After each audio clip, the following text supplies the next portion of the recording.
नाथूराम गौडसे देशभक्त थे, हैं और रहेंगे।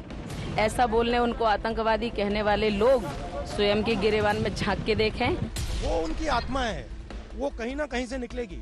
वो उनकी आत्मा है, उसको वो गांधी जी की जितनी भी पूजा करें, वो आत्मा उनकी वो है। राहुल गांधी के नाम पर नाखून कटा करके शहीद होना चाहते हैं। राहुल गांधी ने संविधान का अपमान किया है, व्यवहार का अपमान किया है। मैं आपके जरिए से सरकार से जानना चाहता हूं कि क्या नाथूराम गोडसे देशभक्त था या कातिल था? आप बोलिए। नाथूराम गोडसे को देशभक्त कहे जाने की बात तो दूर, मैं समझता हूं कि ये देशभक्त मानने की किसी की सोच है। हम इस सोच को ही पूरी तरह से हमारी पार्टी कंडेम करती है, हमारी सरकार भी कंडेम करती है। कि मैंने 27/11/2019 को एसपीजी बिल की चर्चा के दौरान नाथूराम गौडसे को देशभक्त नहीं कहा, नाम ही नहीं लिया, फिर भी किसी को ठेस पहुंचती हो तो मैं खेद प्रकट करते हुए क्षमा चाहती हूं। ये आज भी बहस का विषय है कि गांधी की हत्या में संघ की भूमिका थी कि नहीं। नाथूराम गोडसे ने 30 जनवरी 1948 को महात्मा गांधी को गोली मार दी थी। उस पर मुकदमा चला और उसे फांसी की दे दी गई। लेकिन नाथूराम की मौत के साथ गांधी की हत्या से जुड़ा रहस्य खत्म नहीं हुआ। आज तक इस बात पर बहस होती है कि गांधी को मारने की योजना नाथूराम और उसके साथियों ने आपस में बनाई थी या फिर इसमें कोई बड़ा संगठन शामिल था। नाथूराम 1932 के साल में महाराष्ट्र के सांगली में राष्ट्रीय स्वयंसेवक संघ में शामिल हुआ था। कुछ लोगों का मत है कि गांधी की हत्या में राष्ट्रीय स्वयंसेवक संघ का हाथ था, लेकिन संघ ये कहता रहा है कि गांधी जी की हत्या की योजना बनाने से पहले ही नाथूराम संघ छोड़ चुका था। गांधी की हत्या में संघ का हाथ था कि नहीं, ये आज भी बहस का विषय है। सितंबर 2016 में गोपाल गोडसे, नाथूराम गोडसे के भाई, गांधी की हत्या में इन पर भी मुकदमा चला था के पड़पोते सात्यकी ने एक बयान देकर कहा कि नाथूराम गोडसे ने कभी संघ नहीं छोड़ा था, न ही संघ ने उससे कभी किनारा किया था। इसका मतलब ये हुआ कि गांधी जी की हत्या के वक्त नाथूराम संघ का सदस्य था। सात्यकी का बयान एक ऐसे समय में आया था जब राहुल गांधी महात्मा गांधी हत्या मामले में दिए एक बयान के चलते मुकदमे में फंसे थे। मानहानि यानी डिफेमेशन। 15 नवंबर 1949 को नाथूराम को फांसी पर चढ़ाया गया था। आज हम सात्यकी के बयान के बहाने इस बात की पड़ताल करेंगे कि गांधी जी की हत्या में संघ की भूमिका थी कि नहीं। मूल लेख सितंबर 2016 में लिखा गया था। हमने इसे नवंबर 2017 में संपादित किया है। 2014 के इलेक्शन कैंपेन के दौरान राहुल बोले थे, आरएसएस ने महात्मा गांधी को मारा था और अब उन्हें गांधी याद आ रहे हैं। इसके बाद उनके खिलाफ मानहानि का एक मुकदमा दर्ज हुआ था।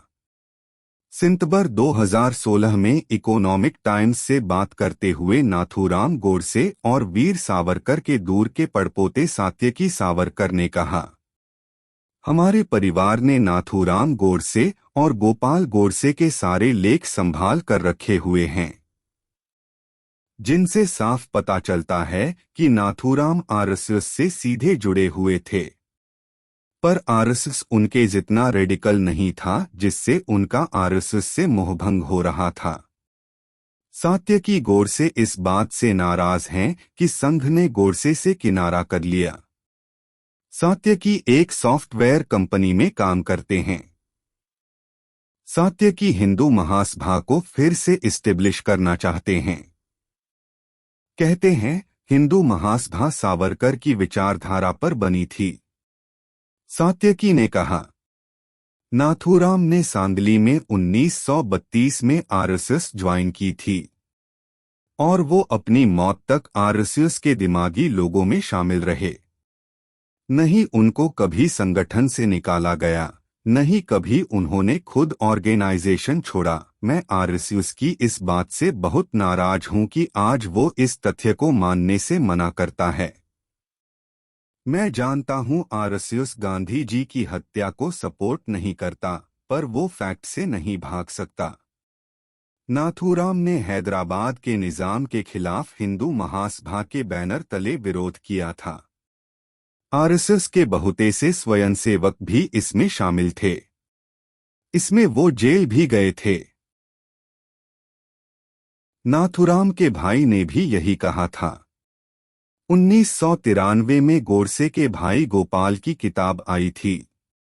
उसमें लिखा था, हम दोनों भाई आरएसएस के एक्टिव मेंबर रहे थे हमेशा। मैं, नाथूराम, दत्तात्रेय, गोविंद सब। मतलब इतना कि घर के बजाय हम लोग आरएसएस में ही बड़े हुए। वो हमारा परिवार था। नाथूराम आरएसएस का बौद्धिक कार्यवाह था। गांधी की हत्या के बाद गोलवलकर और आरएसएस एकदम परेशानी में थे। इसीलिए नाथूराम ने कभी कुछ नहीं बताया। पर हमने आरएसएस छोड़ा नहीं था। हाँ, आप ये कह सकते हैं कि आरएसएस ने ये ऑर्डर नहीं निकला था कि जाओ गांधी को मार दो, पर हम संघ से बाहर नहीं थे। गांधी की हत्या के मुकदमे के आरोपी सबसे आगे की पंक्ति के आखिर में बाएं नजर आ रहा है गोडसे। संघ से बाहर हुआ था गोडसे। नाथूराम गोडसे और उस वक्त के सरसंघ चालक एस गोलवलकर के बीच रिलेशन खराब हो गए थे।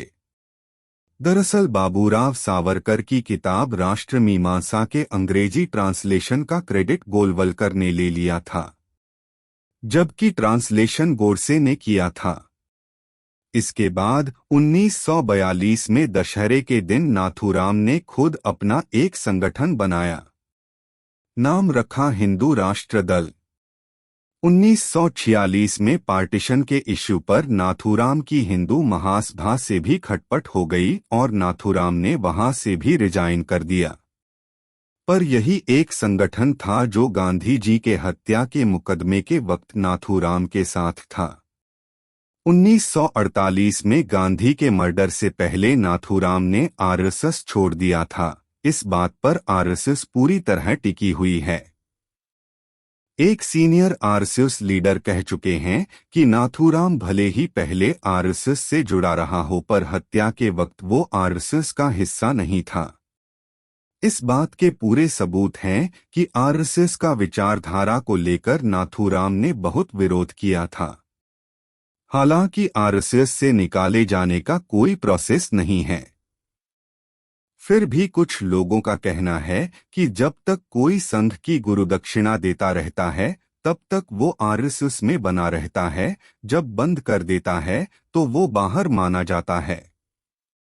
सात्यकी ने बताया, वो भी बचपन में शाखा में जाते थे चचेरे भाइयों के साथ। मैं मानता हूं आरएसएस सेवा और संस्कृति का ऑर्गेनाइजेशन है। अब इसने सावरकर के असली सपने हिंदुओं के लिए राजनीतिक हक की लड़ाई लड़नी बंद कर दी है। सावरकर का हिंदुत्व आरएसएस के हिंदुत्व से अलग था। जब तिलक के पोते के बयान ने सब बदल दिया। गांधी जी की हत्या के बाद जांच शुरू हुई बड़े लेवल पर। उसके बाद मुकदमा चला कई लोगों पर। इनमें विनायक सावरकर का नाम भी था। कई लोगों की गवाही हुई, पर सावरकर के बॉडीगार्ड और सेक्रेटरी की गवाही नहीं हुई। सावरकर को दोषी नहीं पाया गया। यही माना गया कि नाथूराम गोडसे और उसके साथी ही इस अपराध के जिम्मेदार थे। गांधी की हत्या पर पूरे सबूत कोर्ट में नहीं गए थे। 17 साल बाद नया कमीशन बैठा। सावरकर पर गंभीर आरोप लगे। नाथूराम गोडसे और नारायण आप्टे को फांसी हुई। 6 लोगों को आजीवन कारावास। गोडसे परिवार जेल से बाहर आने के बाद 1964 में वो लोग सजा काटकर बाहर आए। उस वक्त बाल गंगाधर तिलक के नाती जी.वी. केटकर ने ऐलान किया, मुझे नाथूराम गोडसे के गांधी मर्डर प्लान के बारे में पता था। जनता एकदम अवाक रह गई। गांधी की हत्या में हमेशा किसी भी तरह के बड़े षड्यंत्र से इनकार किया जाता था। सरकार को तुरंत एक्शन लेना पड़ा। एक सांसद की अध्यक्षता में पाठक कमीशन बनाया गया, पर वो मंत्री बन गए। तो 1966 में एक नया कपूर कमीशन बनाया गया, सिर्फ एक आदमी को लेकर। जीवनलाल कपूर, जज जो सुप्रीम कोर्ट से रिटायर हुए थे। अगर मुझे किसी आदमी की गोली से मरना है तो मैं मुस्कुरा के मरूंगा। उस वक्त ईश्वर का नाम मेरे दिल और जबान पर होंगे, और ऐसा कुछ होता है तो आप में से कोई एक आंसू भी नहीं गिराएगा। गांधी जी 28 जनवरी 1948। 3 साल तक कमीशन की जांच चली। 101 गवाहों के बयान लिए गए। 162 बैठकें हुईं। दिल्ली, बंबई से लेकर चंडीगढ़, पुणे, नागपुर और बड़ौदा तक जांच हुई। सबसे पहली पूछताछ केटकर से ही हुई। फिर गांधी जी की हत्या की जांच करने वाले डीसीपी नागरवाला और उस वक्त के बॉम्बे एस्टेट के चीफ मिनिस्टर मोरारजी देसाई से, बाद में सावरकर के बॉडीगार्ड और सेक्रेटरी से भी इन लोगों ने कहा, हाँ, गांधी जी की हत्या के 2 दिन पहले 28 जनवरी 1948 को नाथूराम गोडसे और आप्टे सावरकर के घर आए थे। वो पहले भी आते रहते थे। उस दिन सावरकर ने उनको यशस्वी होके आने का आशीर्वाद दिया था। केस में सावरकर पर भी उंगलियां उठीं, लेकिन उन्हें दोषी साबित नहीं किया जा सका। पूरी जांच के दौरान बहुत से ऐसे डॉक्यूमेंट्स आए जो पहले की जांच में सबमिट ही नहीं किए गए थे। कमीशन ने ऐसी बहुत सारी गड़बड़ियों को उजागर किया। उस वक्त के दिल्ली पुलिस के आईजी संजीवी के काम पर भी सवाल किए। अंत में जस्टिस कपूर ने अपनी रिपोर्ट में कहा, all these facts taken together were destructive of any theory other than the conspiracy to murder by Savarkar and his group. Godse का बयान भी किसी बाहरी मदद का इशारा करता है। अगर आप ट्रायल के दौरान नाथूराम गोडसे की स्पीच सुनेंगे तो आप पाएंगे कि उसका काम एक क्षण का पागलपन नहीं था। वो अपने काम के प्रति पूरी तरह आश्वस्त और डेडिकेटेड था। वो बहुत ही तार्किक ढंग से अपना पक्ष रखता है। वो कहता है कि अहिंसा वाले गांधी जी का अनशन खुद के प्रति की गई हिंसा है। इसीलिए मैं उनकी अहिंसा वाली थ्योरी को नहीं मानता। मेरे अलावा ऐसे बहुत से लोग हैं जो गांधी जी की पॉलिटिक्स को पसंद नहीं करते, पर वो लोग उनके सामने अपना सर झुका देते हैं। मुझे पता था कि जो मैं करने जा रहा हूं उससे मैं बर्बाद हो जाऊंगा। इस काम के बदले में मुझे सिर्फ नफरत मिलेगी, पर यह भी होगा कि भारत की पॉलिटिक्स में गांधी नहीं रहेंगे और ये देश के लिए अच्छा रहेगा। यहीं पर लगता है कि इतनी डिटेल में सोचना एक अकेले व्यक्ति के लिए आसान नहीं है। एक बड़े नेता, राष्ट्रपिता की हत्या करने के लिए किसी के पास कोई बहुत बड़ी वजह होनी चाहिए।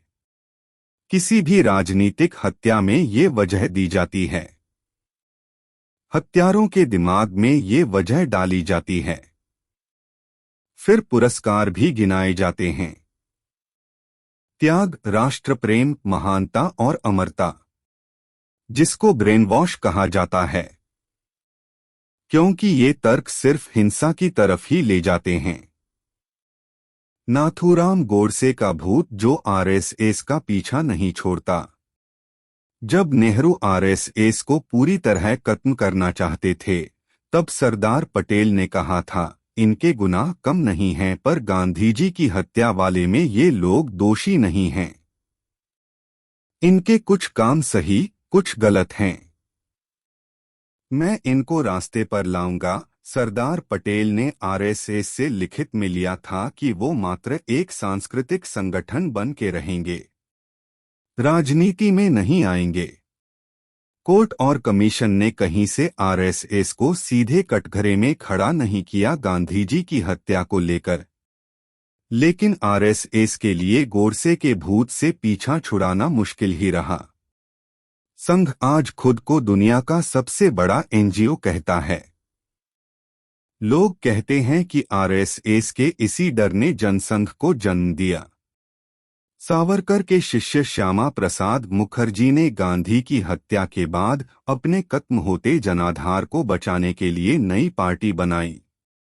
वक्त गुजरा, भाषा, देशप्रेम, इमरजेंसी, मंडल, कमंडल और गठबंधन की यात्रा की भारतीय राजनीति ने और एक समय का आरएसएस प्रचारक भारत का प्रधानमंत्री बना।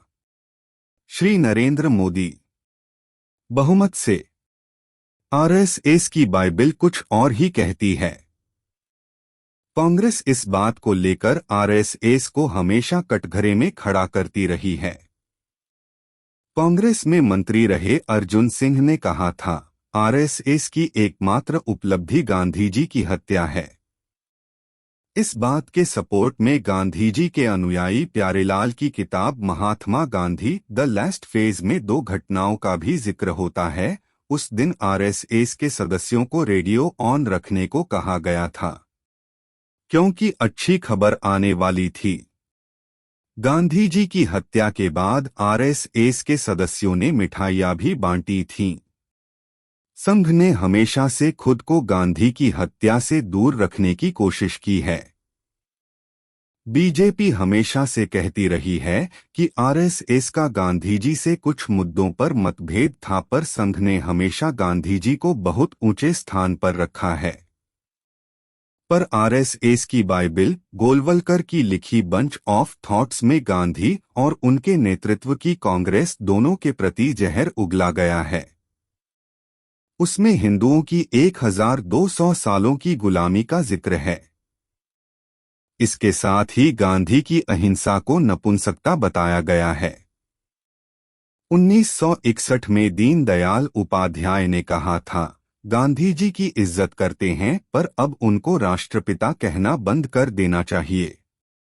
लालकृष्ण आडवाणी ने अपनी आत्मकथा में लिखा है, 1933 में नाथूराम गोडसे ने आरएसएस से नाता तोड़ लिया था और आरएसएस के खिलाफ हो गया था। ये बात बिल्कुल क्लियर है, नाथूराम गोडसे गांधी जी की हत्या में आरएसएस का आदमी बनके नहीं गया था, पर आइडियोलॉजी से वो आरएसएस का आदमी रह चुका था। इसमें भी संदेह नहीं है। जानकारी आपको कैसे लगी हमें कमेंट के जरिए बताएं। जय हिंद।